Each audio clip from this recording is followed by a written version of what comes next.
My friend nearly slept through it all, but when the power went out, that was about 1:30 in the morning, everything shut down, and it was, you could hear it. And then I realized it was the cow's alarm system. And then the freight train sound that is typical of tornadoes, I could hear that. And at that time she woke, and we met, and she had flashlights. And of course I had my cell phone flashlight. And we just said, well, this is what's going on. So we went back to bed, and that was all that we could do. There was no reason to get out of the house or try to find some place, just stay put.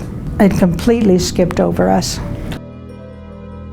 For me, first step was to reach out to as many church members as possible, which was very difficult because texting was the best option and it was not working well. There was no access to internet, and strangely enough, most of us in my area didn't know what was going on. So we had families and friends texting us. I had a friend text me from Texas, of all places, giving me information about what was going on, and that's when I began to learn the scope of it.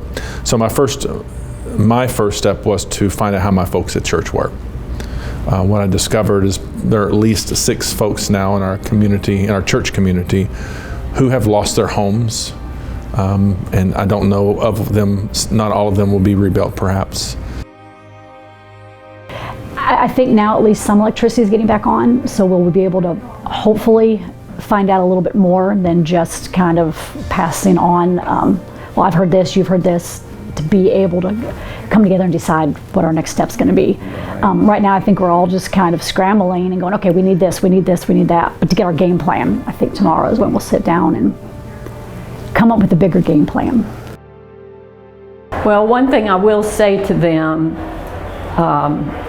you think you're ready to look at it? We were gone 2 months, so we didn't see our house for 2 months. And you go back, you've seen pictures, you've seen television. My neighbor sent me photos of her house, but when I got back, I was not prepared.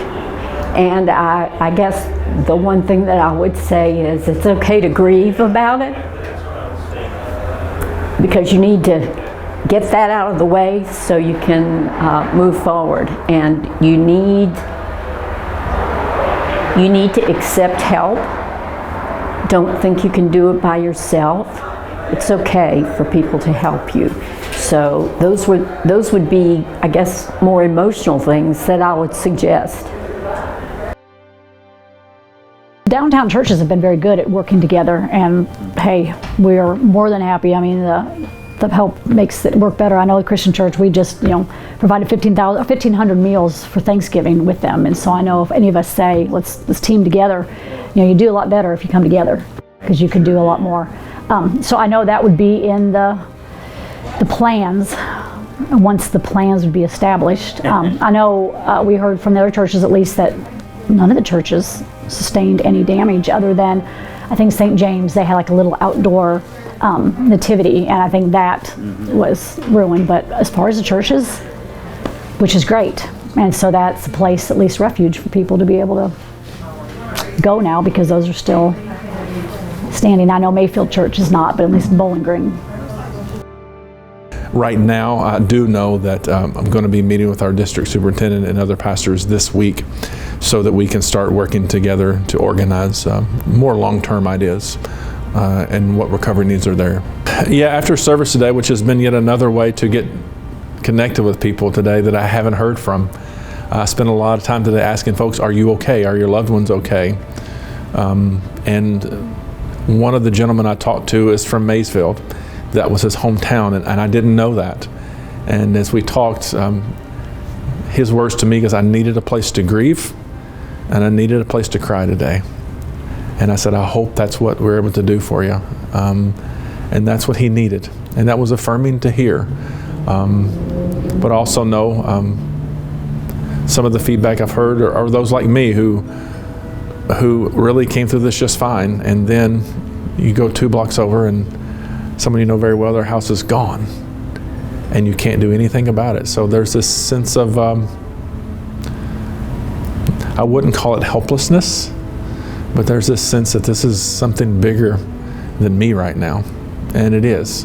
And I do think that's why the next part of this is going to be pulling the community together to help us find a way forward. This is a big hit for our community, without a doubt. And I can't imagine both at the same time that the folks in Maysfield are going through the very same thing right now. So my hearts are with them today too.